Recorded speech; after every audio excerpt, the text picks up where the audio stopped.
Salve, meu povo! Aqui é o Igão. Ó, ouvindo um podcast no caminho do trabalho ou enquanto prepara a comida? Acertei?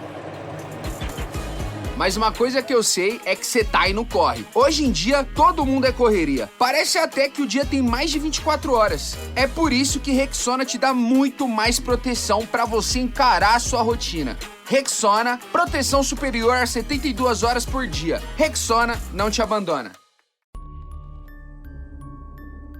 There are places where the world's most gruesome crimes have led to years, decades, and sometimes even centuries of supernatural activity. The victims seemingly reaching out from beyond the grave for justice.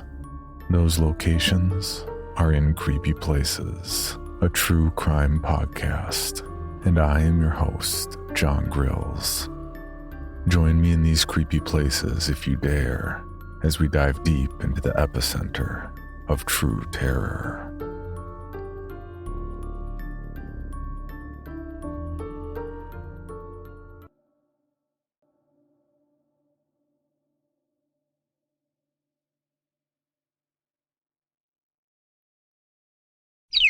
No more clowning around. Art the Clown from Terrifier is dying to hear from you and is ready to take your call. Call 772-TERRIFY now, if you dare. Again, that's 772-837-7439. Operators aren't standing by because they're dead. What the?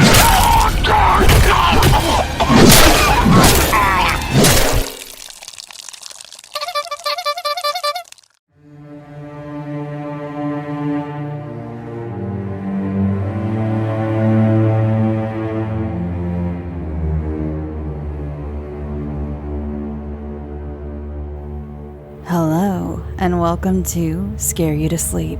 I'm your host, Shelby Novak, and I'm here to read you a few bedtime stories. Before we begin, I wanted to let you know I was so happy to be a guest on this week's episode of Live, Laugh, Larceny, where I tell my very own petty crime story. So if you want to hear me at a different speed, we spend the entire episode laughing and about how I had a mental breakdown over some hot sauce at an airport one time, then go check it out. That's Live, Laugh, Larceny, wherever you get your podcasts. I'll put a link in the show notes as well. This week I have for you 3 tales of fire. I've been doing so much water lately, so many water-themed stories. I thought we'd go for a different element. On top of the fire theme, I also kind of went with a theme of stories you'd hear around a campfire that your buddy swears happened to a friend of theirs. You know what I mean. Well, you will.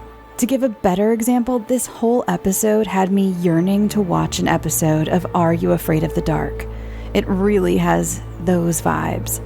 I'll stop chattering away. You're here for the scares, not for me. Our first story this week is by author Tony Zado. This is There's Something Weird About the Klamath National Forest.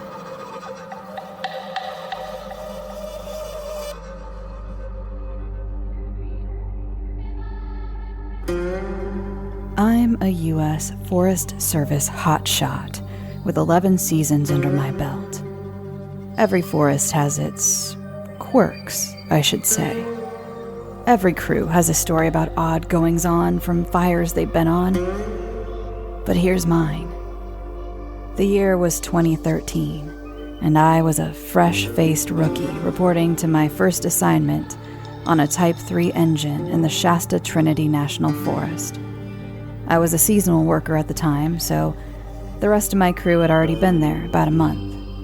My engine captain, let's call him Roy, was helping me get my red bag and line gear set up, as I had no idea what I was doing. "Let's get one thing out of the way, Tony," he said. "This season isn't going to be a cakewalk.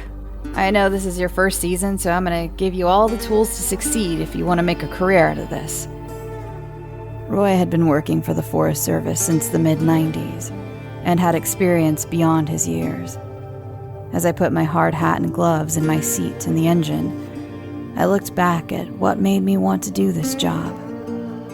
Back home in Texas, I watched the White Hat Fire destroy over 60,000 acres in the West and felt powerless as my grandfather's ranch was destroyed. I quit my retail job and signed up for the courses I needed that very week. I never expected to be sent to California, but as a first-year seasonal employee, I knew I didn't really have a choice in the matter. After 2 weeks of patrolling our district, we got our first order. We were being sent to the Butler Fire in the Klamath National Forest. Roy and our FAO, Shelley, audibly groaned at the order. I've heard the whole "everyone hates the Klamath" speech from my crew, and even my BC before, joking with us that old John walks those woods.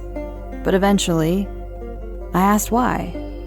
Steep terrain, shitty fuel loads, and odd activity, Shelley told me. They're fucking with me, I thought. What do you mean by odd? I asked her. Roy chimed in. Our radios don't work in certain spots. You'll hear stuff that doesn't sound right. I know our VHF radios can have issues due to terrain or repeater locations, so I brushed it off and got to loading the engine with our campaign bags. Late that evening, we arrived at the base camp. While Roy got us checked in, me, Shelley, and our other firefighter, Dave, set up our tents. This is our home for the next 2 weeks, so we gotta get comfortable. When we were in line at the chow hall, I saw a familiar face. My old high school friend Ryan. After getting out of the Army, he had joined the veteran hand crew out of Folsom Lake. He was as surprised to run into me as I was. We caught up for a few minutes and sat with our respective crews. Roy told us our assignment for the role: assist in structure protection, and then assist the Trinity hotshots on a backfiring operation on the southern flank of the fire to protect the town of Happy Camp. After dinner, we went to bed and got ready for the coming days. The first 2 days of the fire were not really anything to note, except for the marijuana grow that a CAL FIRE inmate crew found and reported. Safe to say, they all got a thorough search when they returned to camp that night. But on day 3, we were reassigned to night operations to support Folsom Lake. It was honestly a cake assignment. All we had to do was stay in a certain area and patrol the line Trinity shots burned during the day. Roy said it was only going to be a temporary assignment because we were filling in for a 24-hour truck that was down for mechanical issues. Dave cut a tree that was burning from the inside, and Shelley showed me how to use the pump on our engine. Around 4 a.m., Roy got a phone call that the engine we were covering for was back up and running, and we would be back on day shift starting the next morning. Trinity hotshots were happy to have us back, as the ODF engine that was working with them while they were on night shift were not the easiest to work with. After a few hours of chainsaw work and waiting for the proper window, the hotshots burn went off without a hitch, and the fire started to build containment. 3 more days later, and we were sent out into the division to scout another area to burn off. We all split up and went out into the forest. There were a few spots that I had marked on my map, and found an old, seemingly abandoned lookout tower that wasn't on the map or mentioned to be in our division. Nothing too odd at the moment because I figured that they didn't note every piece of infrastructure on these maps. About an hour later, I was a few miles north of the tower, scouting over a ridge, and my radio crackled to life. Dave, Shelley, Tony, this is Roy. He sounded panicked. Trinity shots just said the fire is spotting into our area. We need to move. Regroup at drop point 13. How copy? We all responded, and I started back to the drop point at the trailhead we split up at. I had probably covered half a mile when I started to see the smoke coming through the trees, and I started to panic a little. After a few more steps, I tripped and rolled down the hillside. My helmet got knocked off and I hit my head on a log. I woke up to an older man shaking me and asking if I was okay. He was wearing a tin hard hat that said, "Happy Camp Lookout Tower." I said I was, but I had to get back to my engine. "The fire has cut off the trail," he told me, "but you can make it if you go by the creek down east of here." I thanked him and tried to reach Roy on my radio, but it wasn't keying up or receiving. Damn it! I must have broken it when I fell, I thought. I'll just have to keep moving.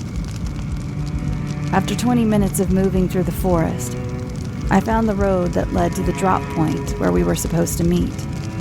Dave and Shelley were already there when I got there, and I asked where Roy was.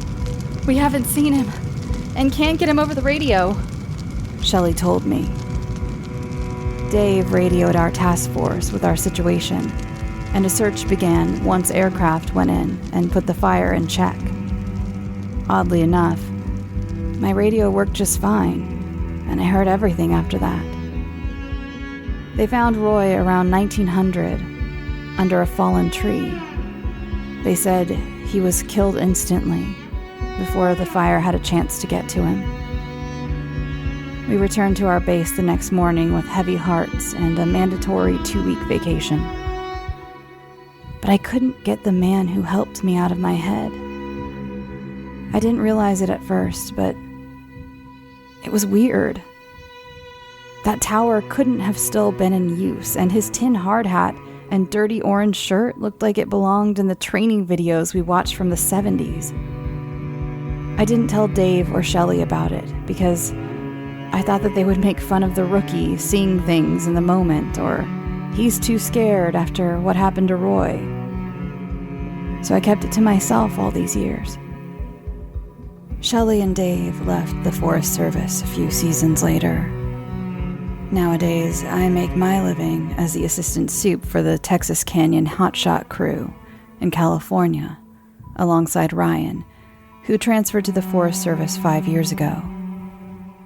This summer, we returned to the Klamath for the Happy Camp Complex fire.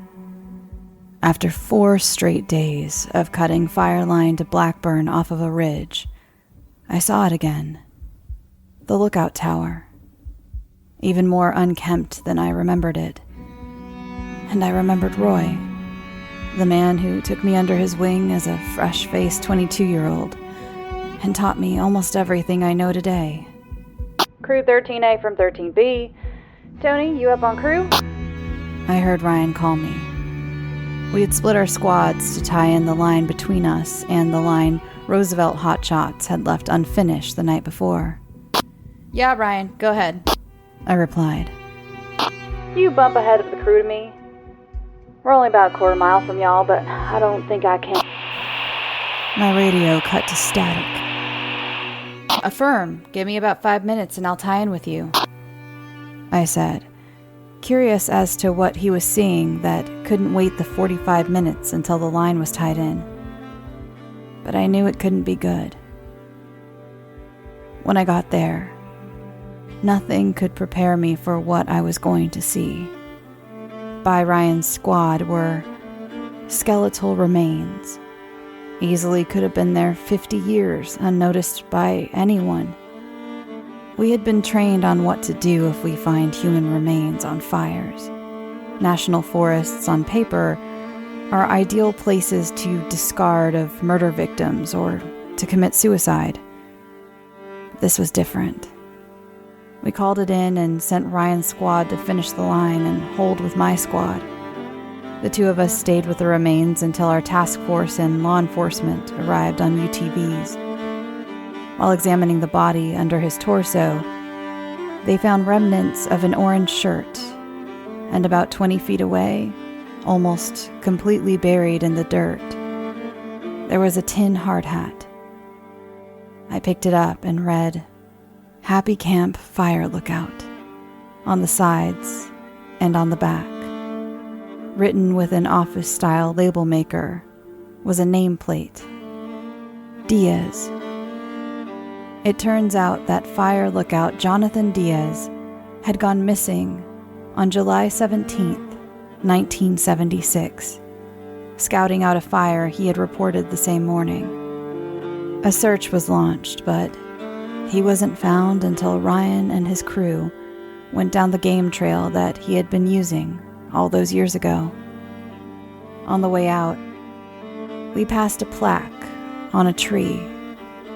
I stopped to read it, as I didn't notice it on our way in. In memory of Roy Brooks, devoted husband, father, and mentor, 4/27/64 to 7/17/13. July 17th. Both Roy and Jonathan had died on the same day. I took a photo of the plaque to send to Shelley and Dave. The next morning, we started the Blackburn. I wrote Jonathan and Roy's names on a flare and shot it interior. Halfway through, I went to our newest guy, Kai, who I had taken under my wing, like Roy did to me all those years ago, and gave him the flaring pistol to shoot a few off. As I showed him where to aim, I saw 2 figures on top of a hill, looking down at us, smiling and enjoying each other's company. I gave them a wave and continued with the task at hand. So, yes, there is something weird about the Klamath National Forest. And to some, it may give you the same uneasy feeling that it gave me my first time there. But if you're ever there and see 2 firefighters from different eras, they're just keeping an eye on you, so you don't have to endure what they did.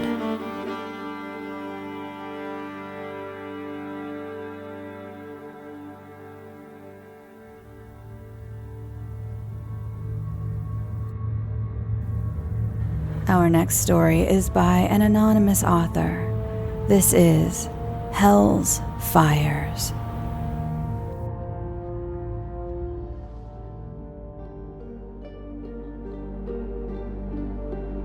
A few years ago, I began renting a house in a pleasant Atlanta suburb. It was an easy commute, and it seemed to be in a nice neighborhood. The house seemed to be in good shape, with only a few minor defects. The basement had only a dirt floor, although I couldn't see it because of darkness, and the first floor hallway seemed to stretch on endlessly. There seemed to be a peculiar smell, almost like gasoline. But the landlord said that he would fix it immediately. The outside yard was also scruffy, but as a gardener, I saw it as an opportunity to personalize my home. After talking it over, my girlfriend Allison and I began moving in. We arrived on a bright and cheery Friday morning, and our stuff was unloaded by noon. All through the afternoon, we unpacked boxes until about 6 p.m. We still had to unpack the den, but we had earned a break and wanted dinner. Upon returning to the home, we began unpacking the den belongings. As I unloaded a lamp, I plugged it into the wall. Who didn't like some light, eh? Things were just jolly, until the lamp quickly blew out. Upon examining the light bulb, I saw that it had not simply blown out. The insides had completely exploded, and the charred remains still smoked a little. Now that was strange, I thought to myself, but we simply chalked it up as a blown bulb and continued unpacking. As we got more settled over the next few days, we began noticing the gassy smell once more. A call to the landlord got him and a utility man, but a full-blown search of the gas system yielded no results. We did, however, notice that a few of the gas lines had strange markings on them. These markings were small and numerous, almost like claw marks. I asked the landlord about any mole or bug problems, but he had no idea if any existed. In any case, they didn't harm the gas lines and were not the cause of the smell. We would have to get used to it, it seemed. As days turned into weeks, we began facing more unexplained phenomena. During the day, things would go missing unexplainably in completely random locations. Allison complained about a feeling of paranoia when she sat in the den, like someone or something was watching her. We also noticed an unexplainable coldness in several spots, most notably the center of that long hallway. Sometimes I would swear that I had seen something out of the corner of my eye, but nothing was ever there when I turned around to look. Meanwhile, the gas stench was stronger than ever, and it would appear more frequently. We chalked this up to overactive imaginations. We both suffered from this, and tried to overcome it. On Saturday morning, I began some yard work. I had a good-sized windmill palm to plant, and so I dug quite a large hole. I ran into some roots, of course, and tried chopping them up with a shovel. There were a lot of them, and they seemed to be making a terrible crunching noise. When I scooped them out, I noticed their unusual shapes. I stopped to sweep some dirt off them and then realized exactly what they were. Bones. Charred bones. Of a human hand. I stood paralyzed until somehow I ran away far and fast. Jesus Christ! What did I just see? I asked myself. I called Allison immediately after. She had just gotten home and said that she'd go check it out. "There's nothing but a hole in the yard, hon," she said. "Look at the damn roots. I swear that they were bones. You must be crazy. There's nothing here but dirt. And there's nothing in there." I was beside myself. I know that I had seen a human hand in that dirt. Later that night, as I lay in bed, I saw something that nearly scared me to death. There, on the dresser, was that exact bony hand that I had dug up earlier. As the hand scampered away, down the dresser and through the window, I could hear an inhuman laughing. When I looked up, I saw a huge pair of glowing red eyes staring through my very soul. I awoke, paralyzed and in a cold sweat. I heard the shower running. Allison was already awake and getting ready. Meanwhile, I stared at the dresser, going over the dream in my mind. It all seemed so real, so lifelike. And then I noticed something. The air smelled heavily of gas. This house is killing me, I thought. All I could do was go to work and try to get out of there for as long as possible. As I pulled into the driveway that afternoon, I managed to meet the postman right as he was delivering my mail. After a quick conversation, he proceeded to hand me my mail. "Strange," he muttered. "Never seen this address before. It's 333 Edgeville Drive." "Is there something wrong?" I asked. "No, but maybe I should let you go on in and read that letter. Good day." With that, the postman was off, and I was heading inside. I waited till Allison got home before I opened the mail. After all, I didn't want to throw away some giant stack of junk mail that she ended up caring a lot about. Dear God, no. When we opened the letter, we immediately noticed that it seemed very old and tattered. A bit odd, I thought, and I began reading it. "Welcome to our old house.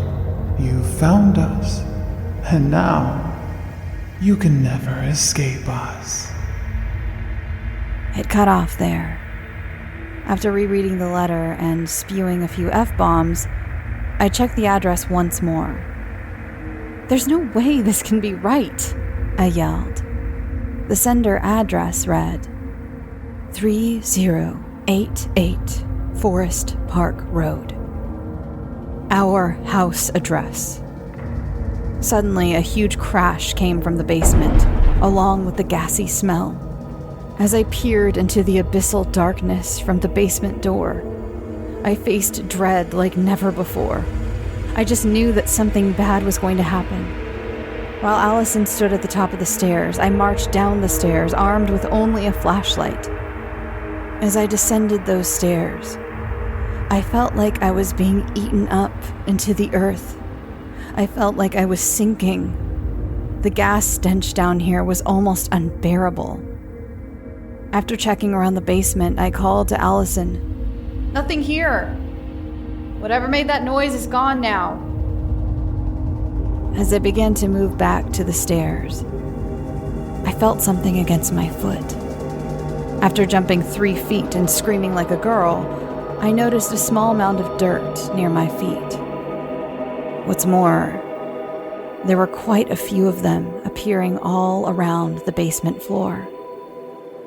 That's when I shone the flashlight over the floor, revealing it for the first time since moving in.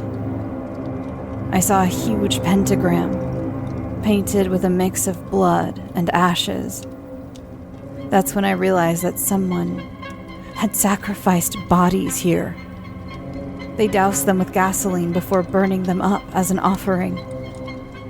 At this point, I was just shitting my pants, and I sprinted back upstairs. What I saw as I shined the flashlight at the basement remains with me to this day.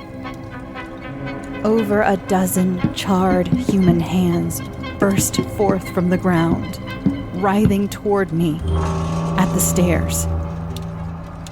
I didn't stick around to see what happened next. As we flew out the door, I decided to light a match. This place was a gate to hell, and it needed to be destroyed. As we flew out of the door, we didn't even turn around. Fueled by all the gas, the house exploded behind us. Fire and debris flew through the air, and I heard that same inhuman laugh from behind. That night, we stayed at a hotel far, far away. Neither of us slept a wink. One thing kept coming back to us, though. We had to revisit the house. As we pulled into the neighborhood, we were such a mess of emotions that you might have called us insane. But as we drove down the street, there was no debris, no destruction, and no remains of the house. Instead, we found the house standing perfectly still, completely unharmed. Incredulous, we asked some of our neighbors about last night. They looked at us like we were crazy. Nothing had happened. They just saw us drive up and figured we had gone to bed. It was like it was an alternate reality. My burn marks from the night before, however, reminded me that it was all too real. That's it, I thought. We were done with that house. Allison's mom offered us a place at her house, and we weren't going to pass that up. Her first words were, "Welcome to our home." Right then, I swear I smelled gas. One last time.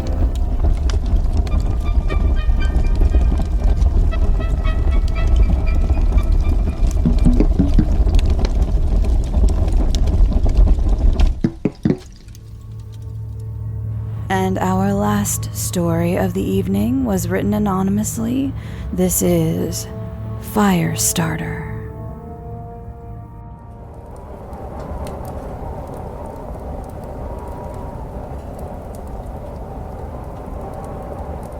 This story is purely the work of fiction. Any similarities to any events or people in real life is merely coincidence. The woman in this story is Amanda Jers. She is a woman in her 20s and is a kind-hearted woman.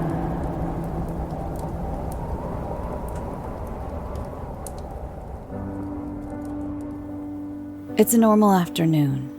I am walking to my home in the woods, carrying groceries from my recent shopping trip. My dog Arcus by my side. He is such a loyal dog. I found him in these very woods, bloody and near death. I know he has an owner because he had a tag with the name Arcus on it. He is a big dog, almost 4 feet tall on all fours. If he stands up on his hind legs, he is almost 7 feet tall. He looks just like a wolf, but with bigger teeth. I feel lucky to have found him, but as soon as his owner shows up, I know I'll have to say goodbye. There are a few homes on my way to my house. As I walk by, I wave and say hi to the occupants and continue on my way. When I get home, I set a few of my bags down, unlocking and opening the door. Arcus runs ahead and picks up the bags I put down, setting them inside on the table. I say a thanks and set down the bags I am carrying as well. After a few minutes of putting the groceries up, I am finally finished. I walk into my living room and sit down on my couch. It's an average-sized room, nice wooden walls, a couch facing the TV, and a love seat perpendicular to it, both red. The carpet is a nice dark gray and feels perfect on my tired feet. Arcus follows and lays down, letting me use him as a footstool. I pet his back with my foot, and I turn on the TV with the remote and start flipping through the channels. I swear, there is never anything on when you want to watch TV. I flip right past a news channel and immediately turn back. They are reporting on a forest fire happening live. I sit up, watching and listening intently as firefighters, both on ground and in helicopters, are trying to subdue the blaze. The fire isn't going down, not weakening even a little. I feel sorry for all the animals and people who are nearby the fire. Then I see something, and not even 2 seconds after I spot it, the cameraman zooms in on it. It's a man. The reporter is stunned as she starts trying to describe him, even though I can see him perfectly. He wore a trench coat that was a light gray and a scarf with a white, black, and gray stripe pattern, which was covering his mouth. Both articles of clothing were waving in the wind. He had dark gray hair, pale skin, and he turned to look at the camera, and I could see his eyes. They were black. I thought he looked stunning. Arcus had seemed to be watching the man intently. Then I realized, after the reporter hasn't stopped stating it, he is standing within some of the flames. He was standing to where there was fire on every side of him, licking at his body. He and his clothes did not catch, though. They were unaffected. And as he looked back towards the firefighters, the fire seemed to blaze stronger and glow brighter. Then, as he waved his hand, the fire lunged out at the people fighting against it. I grabbed the remote and turned off the TV, a little unnerved from what I just saw. Arcus came up and nuzzled my hand, trying to comfort me. I pet his head and scratched behind his ear. He always made me feel better. I stood up to fix dinner for the two of us, trying to get the image out of my mind of the fire attacking the people. It is about 3 days after I saw that report, and half the city is talking about it. The biggest topic from the report is who the man was and what he was doing. I'm on my way to work. I work at a pet shop about an hour away from my house. By foot. I don't own a car, and I don't really want to either. Arcus is by my side as always. I reach the store around 8 a.m., as usual, and walk in and say hi to my boss. I walk behind the counter as Arcus takes his place by the door, lying down, waiting to greet customers. I start to organize the things behind the counter and around the store. After I am finished, it's 9. Time to open. I go up to the door, turn the open-close sign to where open was facing outside, and take my place behind the counter, waiting for the jingle of the bell to signal a customer. A lot of people came in today. Some were new, so Arcus scared them when they walked in and saw him. Product was moved, and animals were sold or adopted, which made me feel glad that the animals finally found good homes. As I was packing up and finishing the last few things I had to do, my boss called me to the back to talk with her. I went to the back room, also known as her office, and she gave me a 2-week vacation with pay. My day has gone perfectly. I was walking home when Arcus stopped. He looked around, ears perked. I asked what was wrong, and he looked at me before looking out towards the trees. I followed his gaze and saw something. It was around 6'4" or so, according to its position on the tree it was next to. I blinked, and it was gone. I looked back at Arcus, and he looked at me. We kept walking. Later that night, I kept feeling like something bad was going to happen. Arcus was acting like he felt the same. I kept checking the window, the news, and then the time. I kept doing that until I looked out the window and saw the same thing I saw earlier. Except this time I could see it for longer and could drink in a few details. It was the man that was on the news, standing in the fire. He looked at me and realized he had been spotted. He looked down for a few seconds, then looked back at me. I saw then what he was holding. It was a fire poker, red hot, like it was just pulled from a furnace. Then he was gone again. Arcus then started whimpering by the door. I stood shakily and opened the door slowly. The man was about 20 feet away, and Arcus ran out to meet him. The man leaned down and petted Arcus in between the ears on top of the head. Arcus seemed overjoyed to see the man, his tail wagging a mile a minute. Arcus then looked back at me and whined slightly. The man then looked at me, bowed his head in a silent thanks for what I guessed to be caring for his dog. He then looked at me in the eyes, and I heard him say these few words. Leave the woods, or you will burn. Just like that, he was gone. I instantly went inside and heeded his warning. I called my friend, telling her that I was coming over. I grabbed a few things I would need for a few nights' stay as fast as I could without missing what I needed. Then I left, and I basically jogged to her house in the city. She made me some hot cocoa, and we watched TV to calm my nerves. The next morning, she then turned the TV to the news. The woods near my house were on fire.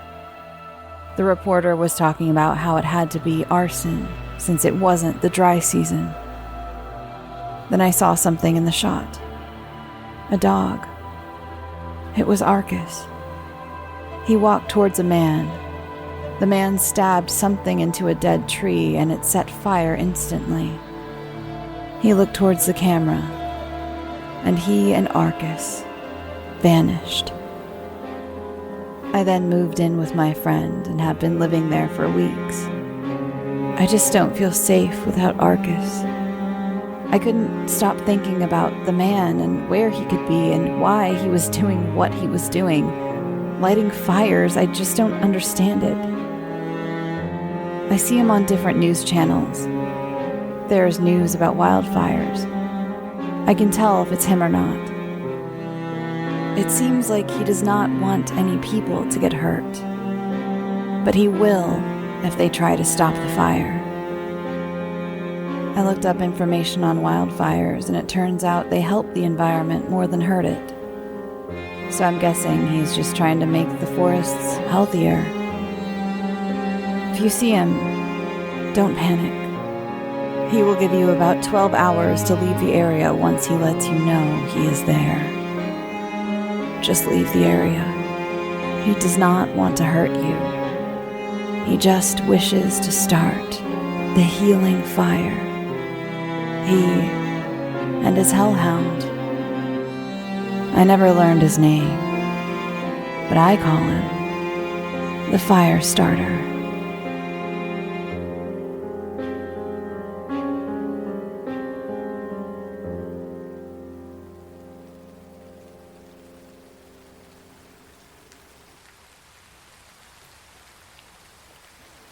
Thanks for listening. Thank you so much to this week's authors.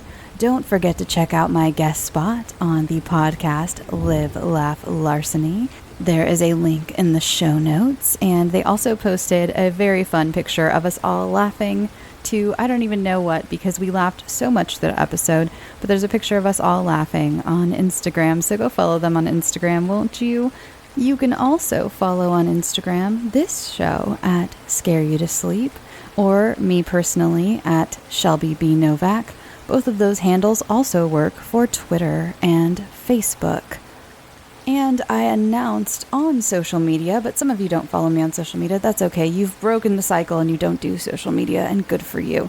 But I wanted to announce here that I am officially taking submissions for this year's kids episode.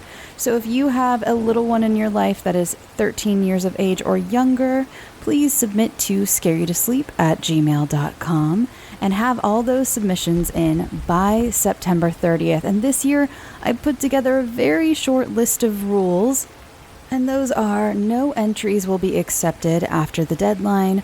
Only send entries to scareyoutosleep@gmail.com. No entries over DM will be accepted. Please do not send me stories through DMs. Please do not send them after the deadlines, and especially, please do not send me entries after the episode is already out, begging me because you've told your child that their story will be on the episode, and then I scramble and feel bad because I don't want to hurt a child's feelings to get this episode or get their story done and tack it on to an existing episode. I will not be doing that again. I've done it several times. Please don't ask me to do that. You put me in a really weird spot where I feel really bad for the child because they've been told their story is going to be on the radio, which is a way a lot of parents explain what podcasts are to children. I get it. And I don't want to hurt their feelings, but also it really puts me out. The kids' stories take up a lot of time, which I'm happy to do. It's fun every year, but they do take...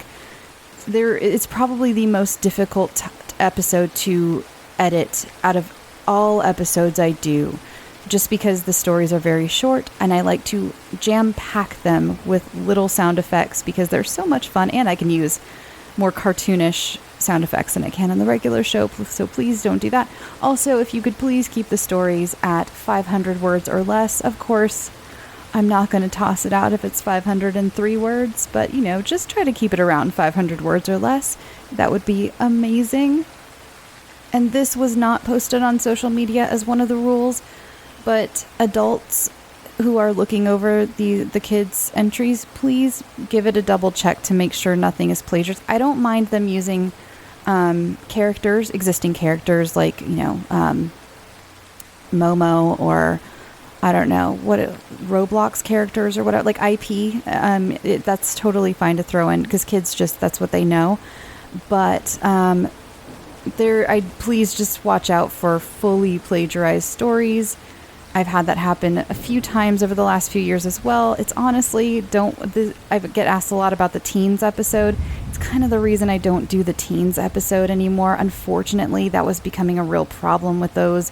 And I'm only one person. Sometimes I don't spot it myself. I'll have it spotted, once the episode's already out, so I have to go edit it.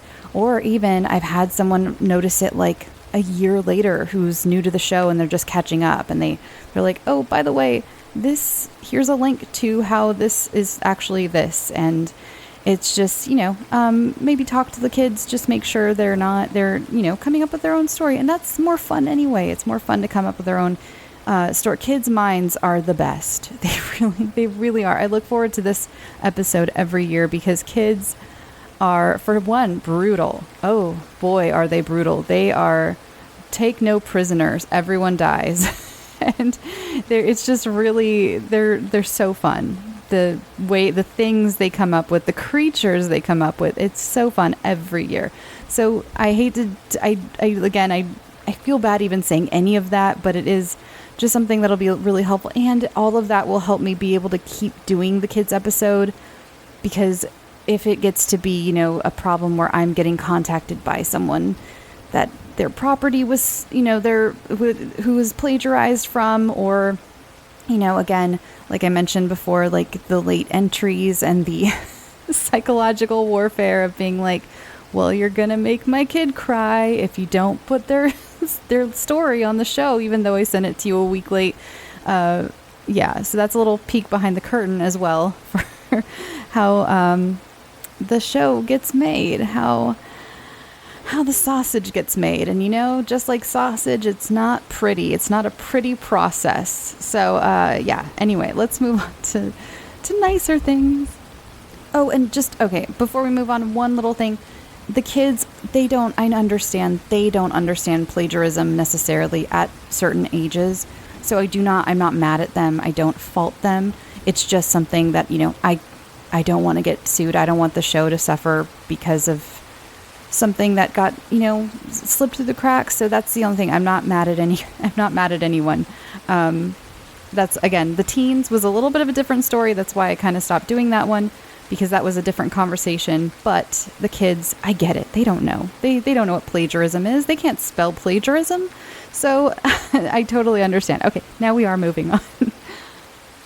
So this is the ramble portion of the episode. I think I got to everything. Oh, if you also, adults, if you'd like to send in your stories, you can send them to scareyoutosleep@gmail.com as well, and put in the show notes, in the subject line, whether it is a true story or a fictional story. And I appreciate that. I'm wrapping up around, some more peeks behind the curtain. What I usually do is I will sit down, choose the next 8 weeks worth of episodes, worth of stories, and contact that many people, and then do another round after those 8 weeks.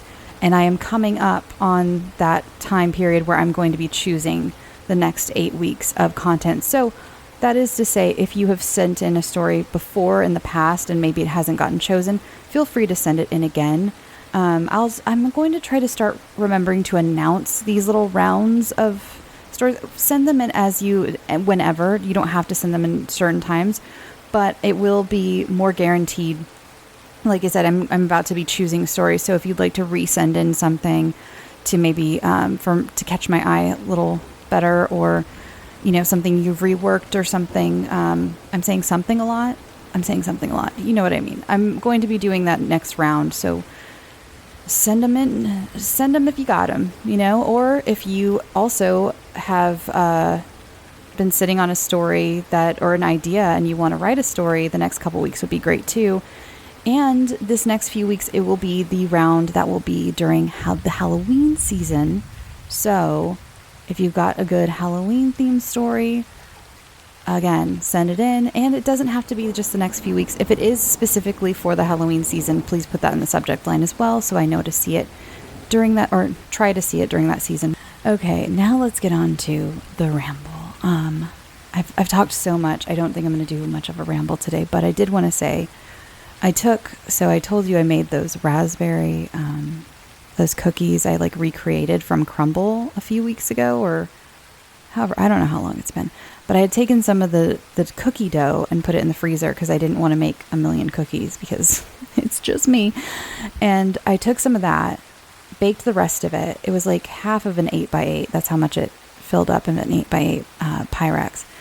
And I made half an amount of Millionaire shortbread. And if you don't know what Millionaire shortbread is, it's basically a homemade Twix. It's shortbread and then a layer of caramel and then a layer of chocolate ganache. And I made my own caramel, made my own chocolate. Well, making chocolate ganache is like not a big deal. That's nothing to write home about. It's literally just putting chocolate chips in warm, heavy cream and mixing it together. But I mean, if you've done it and you're proud of yourself, please be proud of yourself. I'm just saying, I'm sorry. I didn't mean to besmirch ganache and its difficulties. It's just, I was more proud of making my own caramel. I've done it before, but it wasn't that great. And this round was, it was fantastic. I need to remember to save this recipe because the caramel, it's just some of the best tasting caramel I've ever had, like period, I've ever had, not just made. This is some of the best caramel I've ever had. And I made the full recipe of caramel, but I only did a half recipe of the shortbread. So I have like a little container of just like kind of like I got it to the softball stage, I think is what you would call it for candy makers. I'm not a candy maker. I'm very new to this. In fact, I used a meat thermometer to measure the temperatures. And I think it was supposed to get a little firmer than this, a little chewier, but it's pretty soft. It holds its shape in the fridge though. But oh my God, just some of the best tasting caramel. And I've always been intimidated by caramel. It is a little intimidating because I have done it before and like completely messed it up. It's a little intimidating. It can things can go wrong. It can get greasy. It can burn very easily. It can, again, you can get it to the wrong stage where it's too hard. Like it sets up like Werther's, like hard candy when you want it soft. Making a caramel sauce is like a whole different deal that I haven't done yet. Like this is a softball, again, caramel. It's so I was very proud of myself. It's so good. It's so good. And ganache, I did the same thing where I made it a little too soft. I put a little too much heavy cream. I admit the ganache, I did not measure. I measured with my heart. And so it's a little soft, but the good thing about that is whenever I cut little pieces off, I can shove peanuts into it and it basically turns from a homemade Twix into a homemade Snickers a little bit with shortbread, I guess, but still close enough. Fantastic. I sprinkled flaky salt over it all too. And so, wow, it's great. It's very rich. It's just like I've noticed most homemade like candies and things, they're just, you can only have a small piece because it's so rich. The ganache I used bittersweet or semi-sweet chocolate, not bittersweet, semi-sweet chocolate. So not quite dark chocolate, but still like very, not very sweet. The caramel too. I mean, the caramel is very sweet, but my shortbread wasn't super sweet. So it's like, it was just all very rich, very rich. I just hit my microphone. I'm so sorry for the noise you just heard. So you can only have, I can personally only have like a tiny piece at a time, but several tiny pieces throughout the day, which is fine, So I recommend Millionaire shortbread. It's really not that hard. The caramel is the hardest part. Shortbread is easy peasy. It's like one of the easiest cookies to make. Ganache, very easy. The caramel, I guess you could actually maybe buy it. Well, I don't know, because usually when you buy caramel, it's like it's already a sauce, right? And a lot of the Millionaire shortbread recipes actually have, it's the condensed milk caramel, which I think is easier to do. I've heard. I have not done it, but I've heard that's why a lot of the recipes have the sweetened condensed milk version. I made like traditional caramel, not because I wanted to prove anything. It's because I didn't have sweetened condensed milk and didn't feel like walking to the store. But I also do like to punish myself when it comes to pastries. I like to up my game, and I was like, it's time. We're going to do it. We're going to do caramel properly.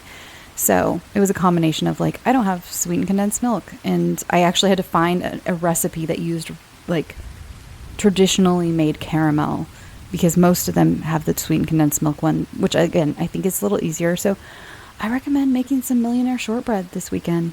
If you have a sweet tooth craving, the hardest part is waiting between the layers. And I kind of did it. For the 3 stories this week, I edited a story, made a layer, edited a story, made a layer, edited a story, made a layer. So that worked out with the 3 stories. And I think you can toss other stuff into it. Maybe that makes it not Millionaire shortbread. Like I said, I put like peanuts in it because it's like a Snickers vibe. But I don't know. I'm sure you could like sprinkle coconut on top, and I don't know. Okay, I'm gonna go. This is long. I spoke for so long. And again, I'm so sorry if I came off as a scold when it came to the kids episode, which is supposed to be fun, and it is fun. I promise it is fun. I'm just trying to save some heartache down the line and trying to save myself some really awkward emails and conversations, save all of you the heartache as the adults in the kids' lives and all of that. Okay, I'm going to go. I'm talking to you from a heat wave. I'm just like sweltering right now, so that might be why my brain is a little more crazed this week. Anyway, here's hoping to cooler weather for those of you who are already getting your fall weather or autumn weather. I'm so jealous, but good for you. Good for you. But I am jealous. It was 116 degrees today, so at least I don't live in the desert anymore. My dad actually just sent me a picture, and where I'm from, it was 124 degrees yesterday. So that's, 116 is nothing. It's nothing. All right, I'm going to go. I love you. Go drink your water. Go get some sleep. Sweet dreams.